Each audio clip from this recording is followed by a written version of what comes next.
Hi guys, welcome back to my YouTube channel. ತುಂಬ ದಿನದಿಂದ ಪಿರಿಯಾಪಟ್ಟಣದಮ್ಮ ದೇವಸ್ಥಾನಕ್ಕೆ ಹೋಗಬೇಕು ಅಂದ್ಕೊಂಡಿದ್ವಿ. ಬಟ್ ಸ್ವಲ್ಪ ಕೆಲಸ ಇರೋದ್ರಿಂದ ಹೋಗೋಕ್ಕಾಗಿಲ್ಲ. ಇವತ್ತು ಹೋಗ್ತಿದ್ದೀವಿ. ಇವಾಗ ಟೈಮ್ ಬಂದು 7:30 ಆಗಿದೆ. ಅಲ್ಲಿ 10 ಗಂಟೆ ಅಷ್ಟರೊಳಗೆ ಪೂಜೆ ಮುಗಿದೋಗುತ್ತೆ. ಹಂಗಾಗಿ ಬೇಗನೆ ಹೋಗ್ತಿದ್ವಿ.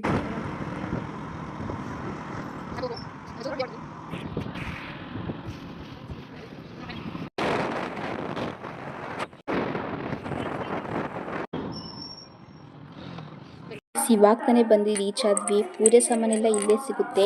ಇಲ್ಲಿ ಶುಕ್ರವಾರ, ಭಾನುವಾರ, ಮಂಗಳವಾರ ಈ ತಾಯಿ ದೇವ್ರ ಪೂಜೆ ಯಾರೆಲ್ಲ ದೇವ್ರಿಗೆ ಹರಕೆ ಕಟ್ಕೊಂಡಿರ್ತಾರೋ ಅವ್ರು ಈ 3 ವಾರದಲ್ಲಿ ಬಂದು ಹರಕೆ ತೀರಿಸ್ಬೋದು. ನೋಡಿ, ನಾವು ಬಂದಿದ್ದು ಕೂಡ ಶುಕ್ರವಾರ ಕರೆಕ್ಟು ಟೈಮಿಗೆ ಬಂದಿದ್ವಿ. ದೇವ್ರ ಮೆರವಣಿಗೆ ಮಾಡಿದ್ರು, ತುಂಬಾ ಚೆನ್ನಾಗಿ ಅಲಂಕಾರ ಮಾಡಿದ್ರು. ಇಲ್ಲಿ ಪೂಜೆ ಬಂದು ಬೆಳಗ್ಗೆ 6 ಗಂಟೆಯಿಂದ 11 ಗಂಟೆವರೆಗೂ ನಡೆಯುತ್ತೆ. 11 ಗಂಟೆ ಮೇಲೆ ಹರಕೆ ಹೋಗ್ತಿರುವ ಕುರಿಗಳನ್ನು ತಂದು ಬಲಿ ಕೊಡ್ತಾರೆ. ಈ 3 ವಾರಗಳಲ್ಲಿ ವರ ಕೇಳುವಂತಿಲ್ಲ. ಬೇರೆ ವಾರಗಳಲ್ಲಿ ಪೂಜೆ ನಡೆಯುತ್ತೆ ಹಾಗೂ ವರ ಕೂಡ ಕೇಳ್ಬೋದು.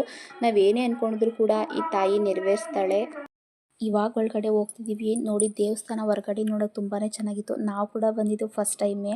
ಒಳಗಡೆನೂ ಕೂಡ ದೇವ್ರು ತುಂಬ ಚೆನ್ನಾಗಿತ್ತು. ತುಂಬಾ ಚೆನ್ನಾಗಿ ಅಲಂಕಾರ ಮಾಡಿರೋ ತಾಯಿಗೆ ಪ್ರತಿದಿನ ಪೂಜೆ ಇರುತ್ತೆ. ಹಾಗೆ ಜನಗಳು ಕೂಡ ಪ್ರತಿದಿನ ಇರ್ತಾರೆ.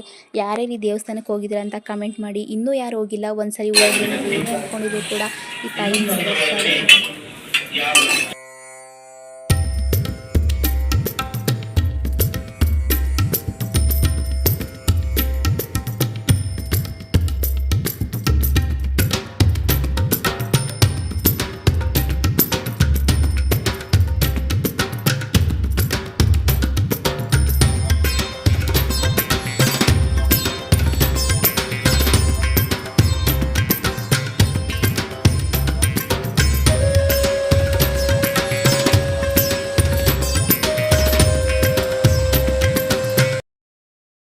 ಇದಾಗಿತ್ತು ಇವತ್ತಿನ ವಿಡಿಯೋ. ಈ ವಿಡಿಯೋ ನಿಮಗೆ ಇಷ್ಟ ಆಗಿದೆ ಲೈಕ್, ಶೇರ್, ಕಮೆಂಟ್ ಹಾಗೂ subscribe to my YouTube channel.